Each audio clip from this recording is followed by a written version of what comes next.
सेवितं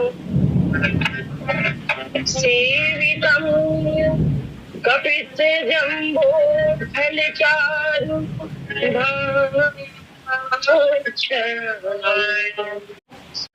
धावत वन्दे महापुरुषं ते चरणारविन्दम् मूकं करोति वाचालं पंगुमलंघयते यत्कृपातमहं वन्दे परमानंदमय। भगवान के श्री चरणों में कोटिशः प्रणाम करते हुए अपने देश की माटी को नमन करती हूँ। आप सब प्रबुद्ध श्रोताओं को प्रणाम। पूजनीय प्रिय परम जहाते सब मानी है ही राम के नाते से आप सब मेरा परिवार है, और ऐसा परिवार जो मुझे भक्ति और ज्ञान के मार्ग पर चलने में बड़ी सहायता करता है, ऐसे परिवार को नमन करती हूँ। आदरणीय पटेल जी के प्रति आभार। आप सबके जीवन की मंगल कामना करते हुए मैं इस महान समूह की एक छोटी सी सदस्य हूँ। इस बात पर मुझे बहुत गर्व महसूस होता है। आइए हम इस समय अपने जीवन के कल्याणार्थ हेतु एक बहुत सुंदर सा प्रसंग लेकर उस पर भाव चिंतन करें।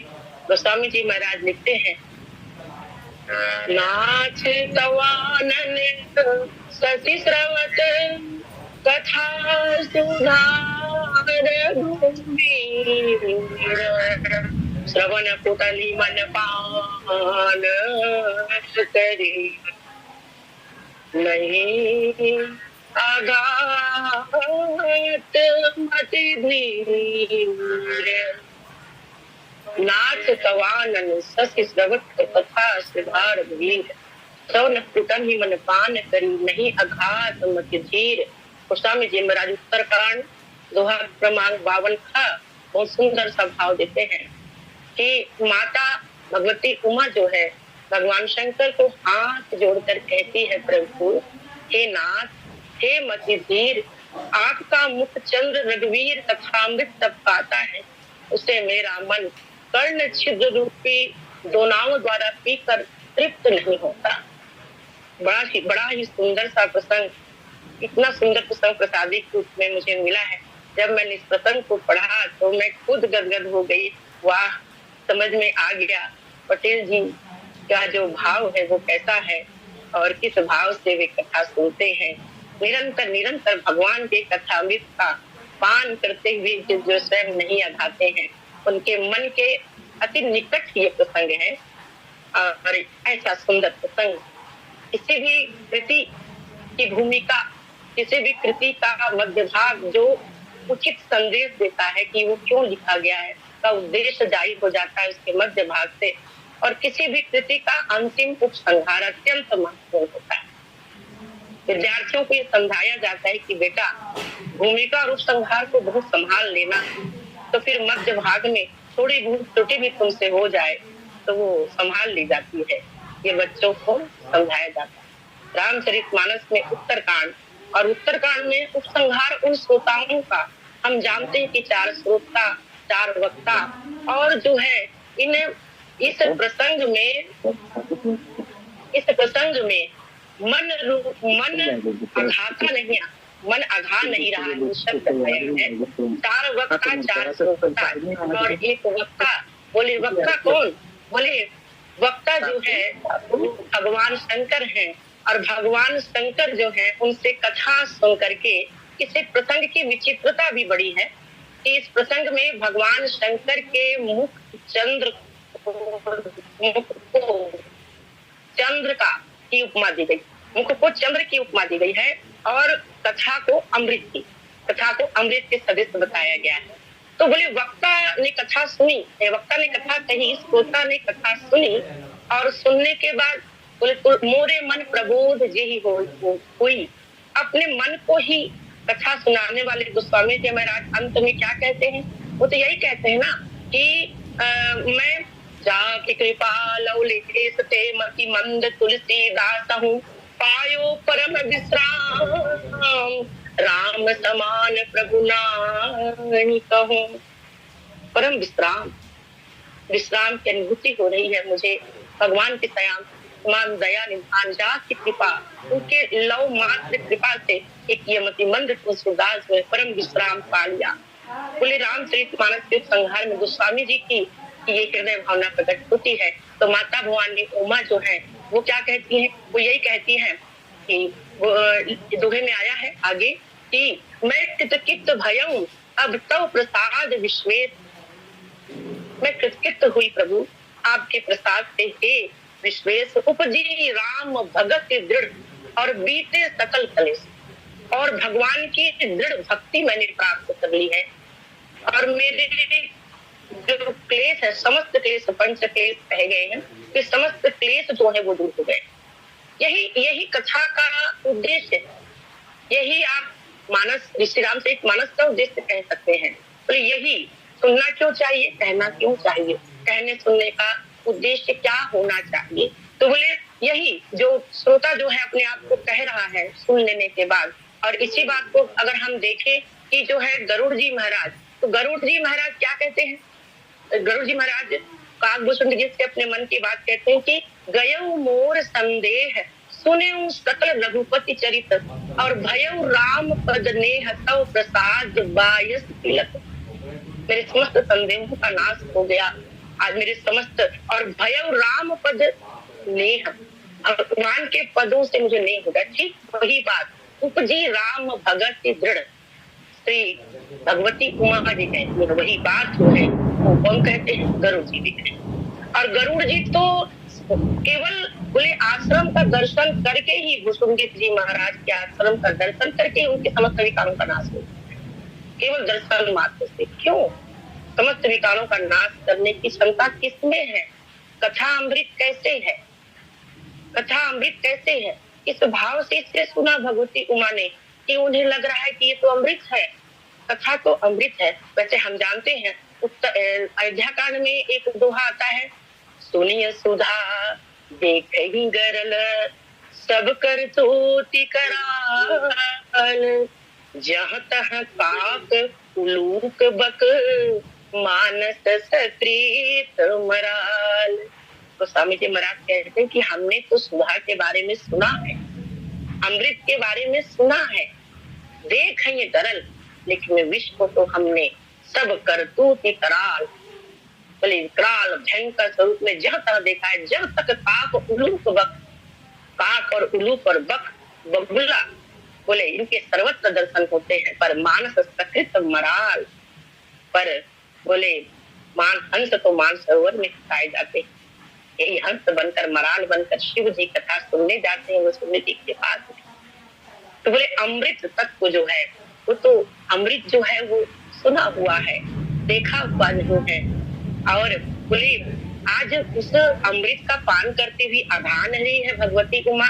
प्रश्न में क्या किया था उन्होंने, बोले वैसे अमृत तत्व जो है, अमृत का को सुधा भी कहते हैं, अमृत को सोम भी कहते हैं, अमृत को पीयूष भी कहते हैं, अमृत के बहुत सारे नाम है। घी को भी अमृत कहा जाता है और देसी गाय के दूध को भी अमृत कहा जाता है। अमृत के अनेकों नाम है। साहित्यिक अर्थ में जो जिसको पीकर व्यक्ति मृत्यु को प्राप्त न हो, जिससे मृत्यु ना है, वो अमृत है। कथा को अमृत कहा है। हम सब जो है वो हमेशा कहते रहते हैं आइए कथा अमृत का पान करें। पान करें, कहाँ से पान करते हैं? मुख से पान करते हैं क्या कथा अमृत से? बिल्कुल पान करते हैं। बोले कौन? बोले वक्ता। वक्ता भी कथामृत का पान करता है और श्रोता भी कथामृत का पान करता है। अंतर क्या है? बोले अंतर सिर्फ इतना है कि श्रोता जो है वो अपने कानों को क्या बनाकर, बोले जिनके कान जो भगवान का नाम कथा सुनने को ललायत नहीं रहते वो तो एक सांप का बिल है।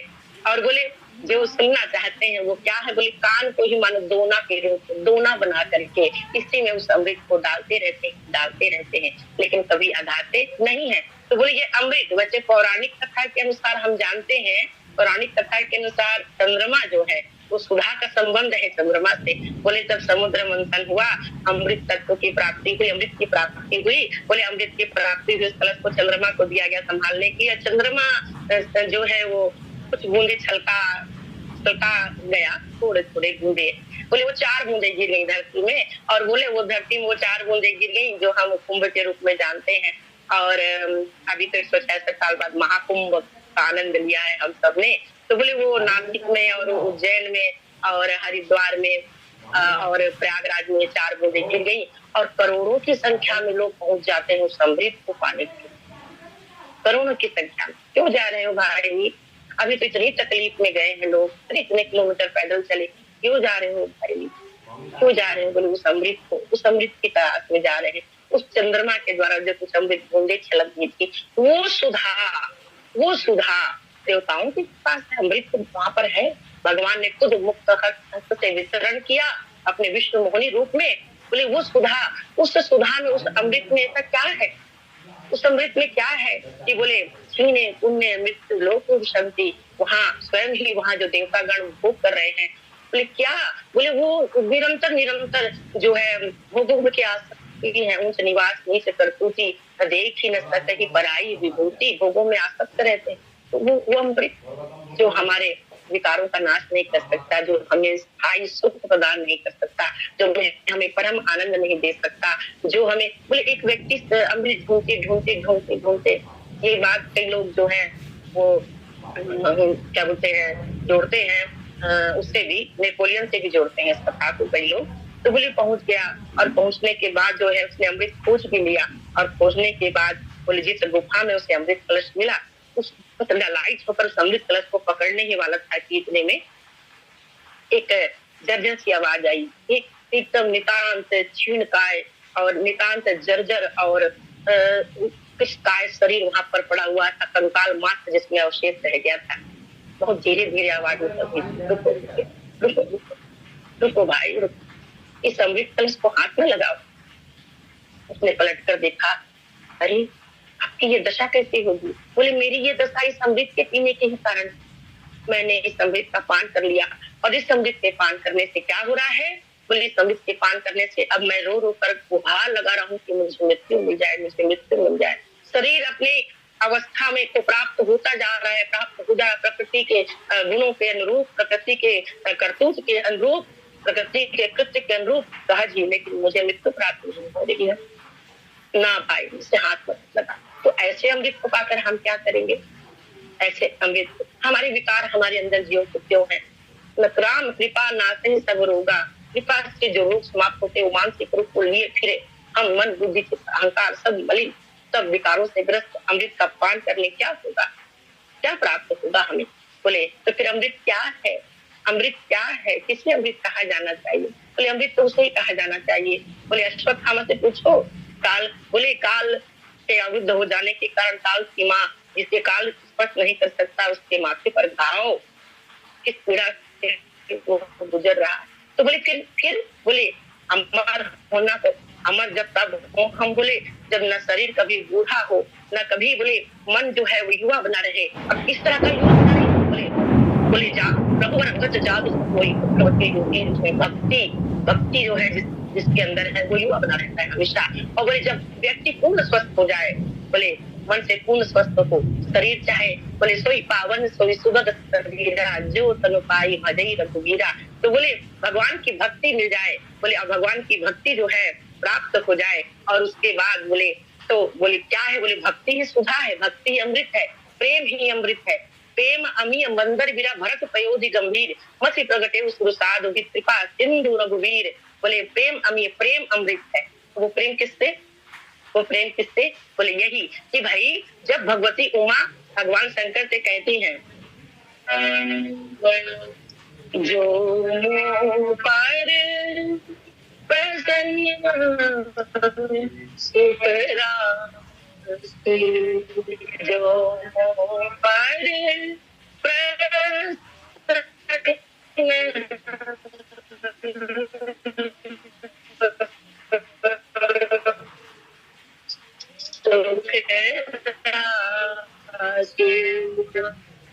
सत्या मोहि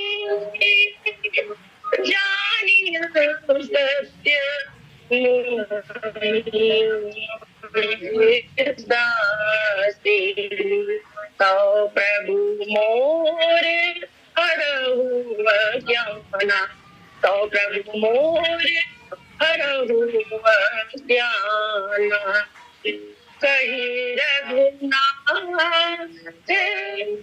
कथा विधि कही रघुनाथ कथा विधि नाना जासु भवानु सुर तर होई सही सही की दरिद्र जनी का दुख दुख सो सती भूषण अस हृदय विचारी अज्ञानी जनी धर जही विधि मोह मिटे सोई हो जही विधि मोह मिटे सोई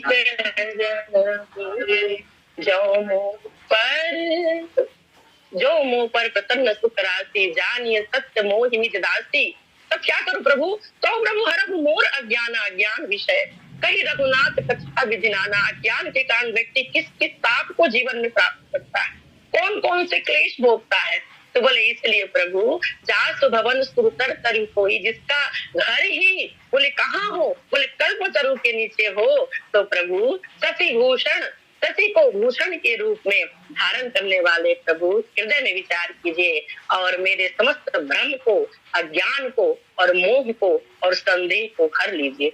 यही सब तो विष है, यही सब तो विष है। विष तथा दुख जिनसे हमको दुख की प्राप्ति होती हो। मोह सकल व्याधि न कर मूला, तिन तिन ते पुनि उपजई बहु सूला। यही तो है और स्थायी चिरंतन सुख।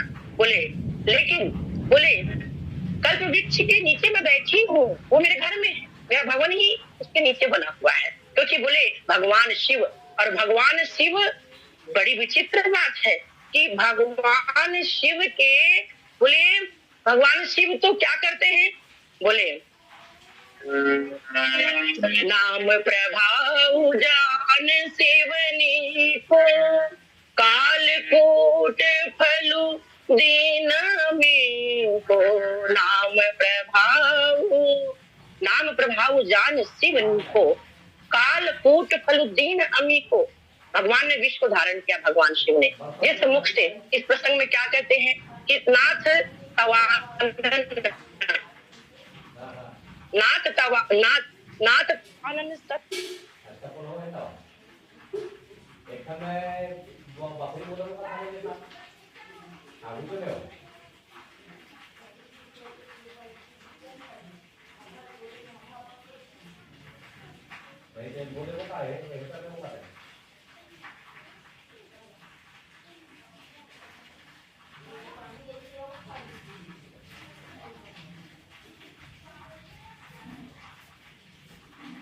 है। चंद्रमा के गुण में शीतलता भी है। चंद्रमा शीतलता का प्रदान करता है। चंद्रमा मनसो जायतः, चंद्रमा मन का प्रतीक भी है। और चंद्रमा जो है सुधागर भी है, सुधाकर भी है, चंद्र भी है। बोले तो बोले सुधा को धरने वाला, सुधा का धारक है, अमृत को धारण करने वाला। ये चंद्रमा की खासियत है। भगवान के मुख मन चंद्र को चंद्रमा कर्पूर गौरम करुणावतारं अंतार सारं भुजगेंद्र हारं सदा वसंतं हृदयारविंदे भवं भवानी सहितं नमामि। भगवान कर्पूर गौरम, कर्पूर के समान गौर वर्ण भगवान। उनके मुख की तुलना यहाँ पर चंद्रमा से और बोले चंद्रमा से करती है माता जी, और चंद्रमा से करती, चंद्रमा भी श्वेत है। और राम कथा रूपी बोले सोई महामंत्र सोई जपत महेशु, महामंत्र सोई जपत महेशु। बोले निरंतर बोले विश्व को धारण, देखो विश्व का पान किया। बोले 3 ही लोगों ने विश्व का पान किया है। बोले एक भगवान शंकर, एक भगवान श्री कृष्ण, जो पूतना अपने स्तन पर लगाकर आती विष का पान करते हैं। और बोले एक कौन? बोले एक है मीरा जी जो विष का पान करती है। बोले तीनों ही पान करने से वो सुधा में परिवर्तित हो जाता है। बोले भगवान जब बोले इस गले में जहां से अभी रघुवीर कथामृत टपक रहा है, बोले वहां पे राम राम राम राम राम तुम जपत सागर जपत अनंग आराती तुम पुण्य राम राम दिन राती। तो बोले यहाँ पर राम है, मुख में राम, और बोले सुदाम में बोले विष मिल गया तो हो गया विश्राम, पायो परम विश्राम कहु राम समान नाही कहूं। तो बोले भगवान शिव की तुलना चंद्र से यहाँ पर करती और माता जी, और बोले उसकी तुलना जो है कथा की तुलना अमृत से करती है। अब कथा अमृत कैसे है? बोले किसके मुख से कथा? अभी तो पता नहीं कितने दिन रात कथा हो रही है और दिन रात कथा हम सुन रहे हैं, लेकिन क्या हमें लगता है जिनके श्रवण समुद्र समाना, कथा तुम्हारे सुभग सरिनाना, भरहि निरंतर होई न पूरे, भरहि निरंतर होई न पूरे, जिनके गृह तुम कहोगी रोड़े, जिनके स्वर्ण समुद्र समाना। अब बताइए वक्ता भी है, वक्ता की कोई कमी नहीं है, श्रोता की भी कोई कमी नहीं है। फिर श्रोता को क्यों महसूस नहीं होता कि मुझे अमृत की प्राप्ति हो रही है, कथामृत की मुझे प्राप्ति हो रही, कथा रूपी अमृत की मुझे प्राप्ति हो रही है। वैसे हम जानते हैं कि श्रवणम कीर्तनम विष्णु स्मरणम पाद सेवनम अर्चनम वंदनम दास्यम सत्यमात्म निवेदनम, ये कहा गया है। तो बोले जब ये कहा गया श्रवण कैसे करना चाहिए और कहना कैसे चाहिए कथा को, तब कथा का जो अमृत तत्व है वो प्रकट होता है। तो कथा का अमृत तत्व कब प्रकट होता है? तो गोस्वामी श्रीमद् भागवत में एक श्लोक आता है, एकांतिनो यच्चना कंचनार्थ वांछन्ति ये वै भगवत प्रपन्नाः अत्यद्भुतं तच्चरित्रं सुमंगलं गायन्त आनंद।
इसलिए मेरे इन विकारों का आप नाश कर दीजिए। लेकिन भगवान शंकर क्या कहते हैं? भगवान शंकर ये कहते हैं कि देखो भवानी पूछे रघुपति कथा प्रसंगा सकल लोक जग पावनी गंगा, पूछे रघुपति कथा प्रसंगा। बोले आपने केवल जग के कल्याण के लिए ये कथा प्रसंग आपने पूछा है, वरना आप जो है वो क्या है? तो बोले आप स्वयं जो है वो भगवान की भक्त हैं, और आपके अंदर में आपके पार्वती तुम्हारे मन में सपने में भी शोक मोह संदेह भ्रम का निवास नहीं हो सकता। कृपा है आपके अंदर भगवान की, राम कृपा ना सही सब रोगा, ये कहते हैं भगवान शंकर माता पार्वती को। और माता पार्वती जो है, ये जो दोहा है, इस दोहे के ठीक ऊपर में यहाँ पर भी कहती हैं कि हे प्रभु क्या हो गया है? बोले मेरी आपकी कृपा से मैं तृप्त हो गई हूँ, मतलब अब मुझे करने लायक कुछ भी शेष नहीं है, और मेरे अंदर कोई मोह नहीं है, मैंने भगवान का प्रताप जाना है। अर्थात यहाँ पे जो रघुवीर शब्द आया है, जहाँ जहाँ पर रघुवीर शब्द रामचरितमानस में आया है, वहां पर पंचवीरों का भाव वहां पर रहता है। वो पंचवीरत्व का भाव, बोले धर्मवीर, दयावीर, त्यागवीर और पराक्रम वीर, और एक वीरता और है। बोले ये पांच प्रकार की वीरता जिसमें वो वे रघुवीर हैं, और महाराज रघु से भी जो है उनकी वीरता का दृष्टांत देकर भी रघुवीर शब्द का प्रणयन किया जाता है, बात की जाती है।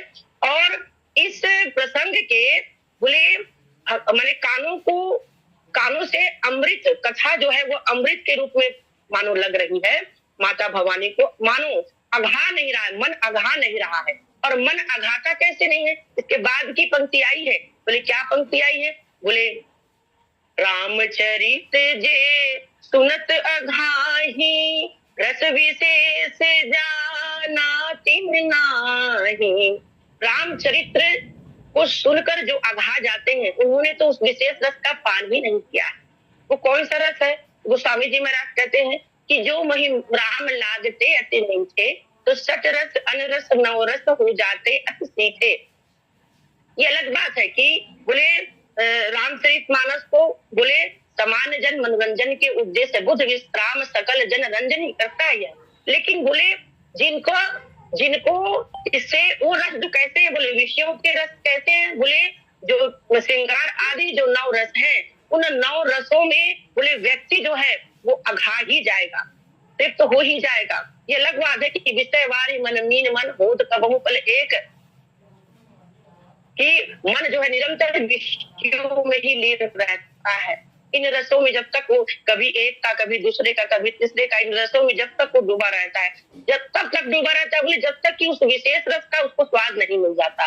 रसगुल्ला खाने के बाद कोई दूध की ओर नहीं दौड़ता। तो बोले गोस्वामी जी जो भगवान माता जी यहाँ कह रही है कि ये वो जो अमृत है, इसमें वो रस है जिसको मैं सुन करके कभी अघा ही नहीं, मेरा मन अघा ही नहीं रहा है। अब इसमें एक चीज बहुत महत्वपूर्ण है, बोले श्रीमद् भागवत में भी इसी तरह का एक श्लोक आया हुआ है, निगम कल्प तरोर गलितम फलम सुख मुखाद मृत द्रव संयुतम पिबत भागवतम रसमालयम मुहुर्हो रसिका भुवि भावुका। अर्थात हे भावुक रसिकगण, वेद रूपी कल्प वृक्ष का या अमृत से परिपूर्ण भागवत रूपी फल किसके मुख से गिरा है, बोले सुखदेव मुनि के मुख से पृथ्वी पर गिरा है। और इसके भागवत कथा रूप अमृत रस का आप लोग मरण पर्यंत बार बार पान करते रहे। तो बोले समस्त इंद्रियों को जोड़ा है वाल्मीकि जी ने, बोले 14 प्रकार की भक्ति का वर्णन करते हुए उसमें प्रथम जो है वह क्या है, बोले प्रथम जिनके श्रवण समुद्र समाना कथा तुम्हारी सुभग सरिनान। प्रथम इंद्रिय श्रवण को, बोले श्रवण के द्वारा बोले वेदों को भी श्रुति कहा गया है, सुनना, बोले और सुनना, और बोले उससे ऐसा मालूम हो मानो अमृत मुझे प्राप्त हो रहा है, ये मानो हो। तो बोले ये इस तरह की अनुभूति कैसे होती है जीव को, किस तरह से सुनने पर होती है, सुनना कैसे चाहिए आज। और बोले इसमें एक और अद्भुत बात है, बोले यहाँ पर भगवान रामचरित राकेश कर, भगवान के चरित्र को भी चंद्रमा कहा गया, चंद्रमा के समान शीतलता प्रदान करने वाला भगवान का चरित्र है। और भगवान शंकर स्वयं कहते हैं कि सुनु गिरिराज कुमारी भ्रम तब रवि कर वचन मम, कि तुम्हारा जो भ्रम है हे राजकुमारी वो किसकी तरह है, बोले अंधेरे की तरह है। और बोले मेरे जो वचन है किसकी तरह है, बोले सूर्य की तरह, सूर्य की किरणों की तरह है।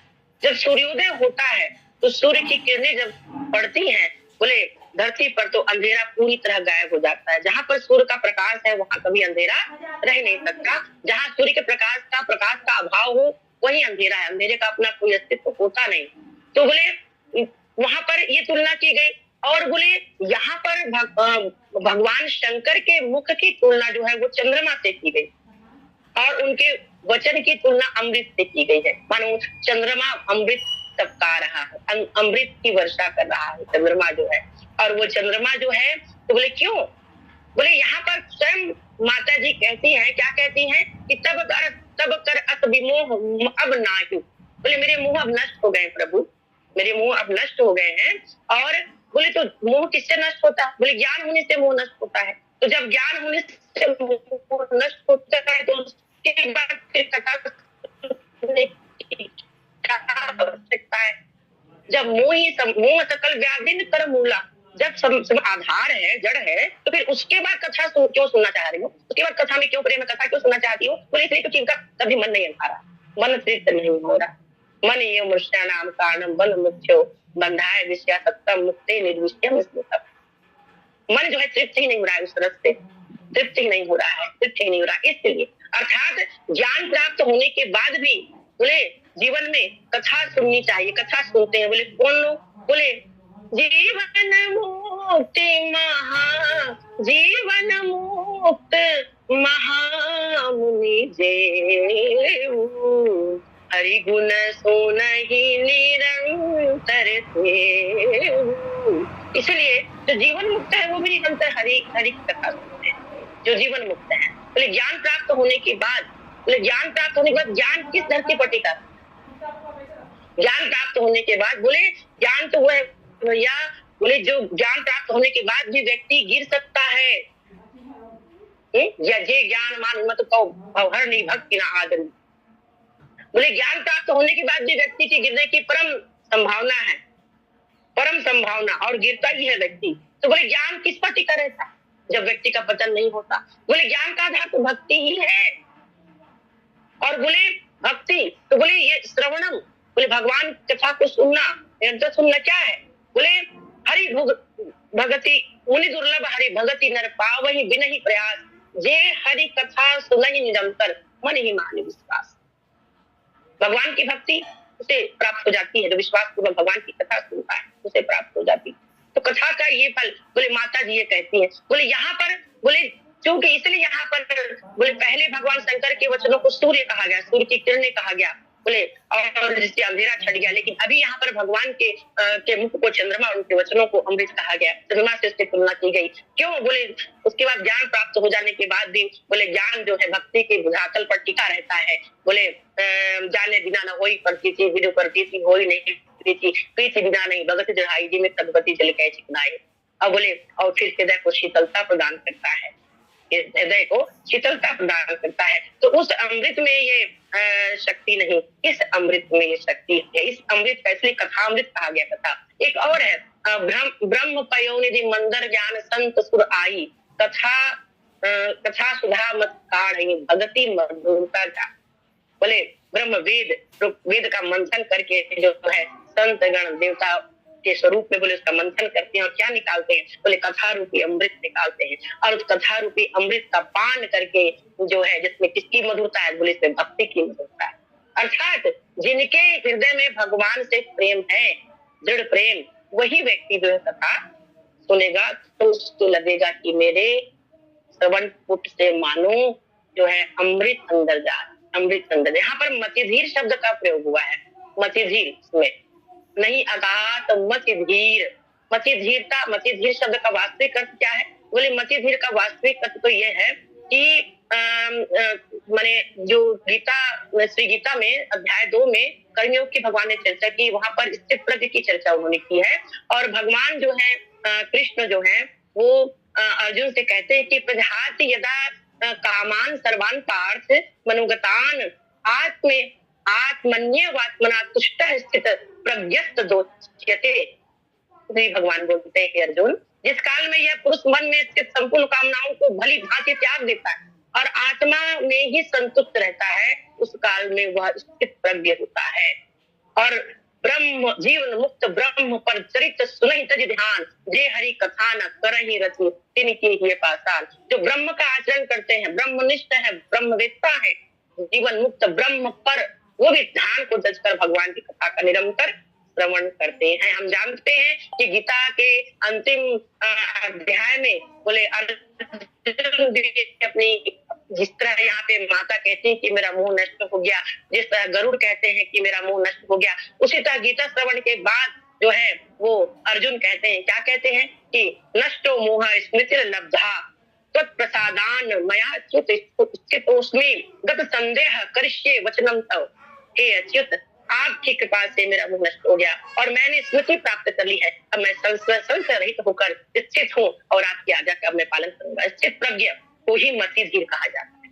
और मतिधीर पुरुष इंद्रियों में, जिनकी इंद्रियों में बरत नहीं है, जो समस्त इंद्रियों को, जैसे कछुआ अपने समस्त इंद्रियों को जो है अपने अंदर समाहित करना जानता है, इंद्रियों में आसक्त नहीं होता, समस्त से आसक्ति से रहित, राग द्वेष इत्यादि से रहित और सुख दुख में समभाव रखता हुआ जो व्यक्ति, जिस व्यक्ति की बुद्धि जो है स्थिर हो गई है, निष्काम हो गई है, ऐसे व्यक्ति के मुखारविंद से जब कथा उद्धृत होती है तब श्रोता जो है वह उसका मोह नष्ट हो जाता है, उसके समस्त विकार नष्ट हो जाते हैं। श्रीमद् भगवत गीता के श्रवण बोले हनुमान जी महाराज बैठे हैं ध्वज पर और हनुमान जी महाराज ने कहा था कि मैं क्यों जलूं उस युद्ध के क्षेत्र में जहां चाहूं, और बोले मैं क्यों जाऊं, मुझे तो मैं तो यहाँ रुका ही इसलिए हूँ कि यहाँ मुझे कथा सुनने को मिलेगी। तो भगवान कृष्ण कहते हैं मैं कथा सुनाऊंगा ना, और हनुमान जी कथा सुनते हैं। देखिए अद्भुत बात कि अर्जुन कहता है मेरा मोह नष्ट हो गया। अर्जुन ने गीता के इस कथामृत को पका पान किया, हनुमान जी ने पान किया, बर्बरिक ने पान किया, संजय ने पान किया और धृतराष्ट्र ने पान किया, और सबके ऊपर अलग अलग प्रभाव पड़ता है, सबके ऊपर अलग अलग प्रभाव। बर्बरिक तो वो है जो अंत में जब समस्त पांडवों को लेकर जाते हैं तो बर्बरिक कहता है कि दोनों ओर से श्री कृष्ण ही युद्ध कर रहे थे। बर्बरिक तुमने युद्ध में क्या देखा, कौन हारा कौन जीता, कौन सबसे ज्यादा बलवान था? बर्बरिक कहता है नहीं नहीं, मैंने किसी को युद्ध करके नहीं देखा, दोनों से श्री कृष्ण ही युद्ध कर रहे थे। आत्म भाव में स्थित परमात्म तत्व को प्राप्त कर लेने वाला स्थित प्रज्ञ पुरुष की तरह बर्बरिक जो है का दृष्टिकोण है, साक्षी भाव से संसार की प्रत्येक घटनाओं को देखता है और समस्त जगत में ईश्वर का दर्शन करता है। ऐसा वास्तव उसे परम शांति की प्राप्त होती है।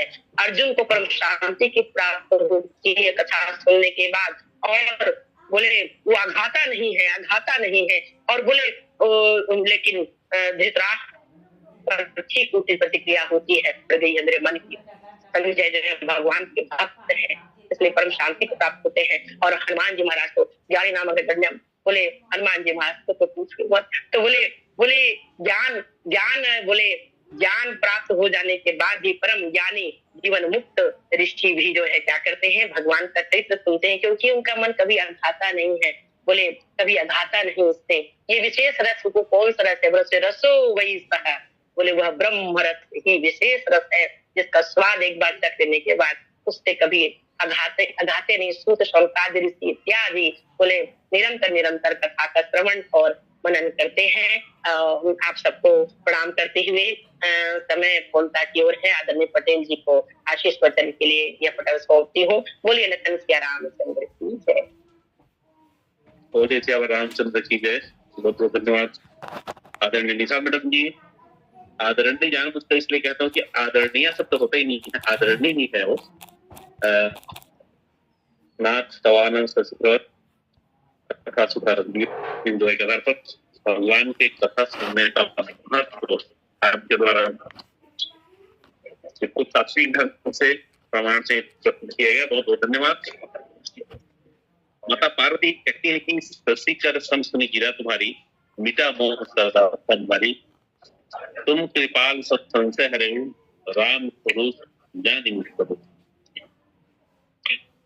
चंद्र किरणों से जब ब्रह्मा का स्ताप होता रहता है और उससे सर्वदा ताप नष्ट होकर प्रसन्नता आती है, श्री शंकर जी के मुख चंद्र में से श्री रघुवीर कथा सुनने की वर्षा उनके वचन रूपी किरणों में की, उसका कान रूपी फोटो ने पान किया।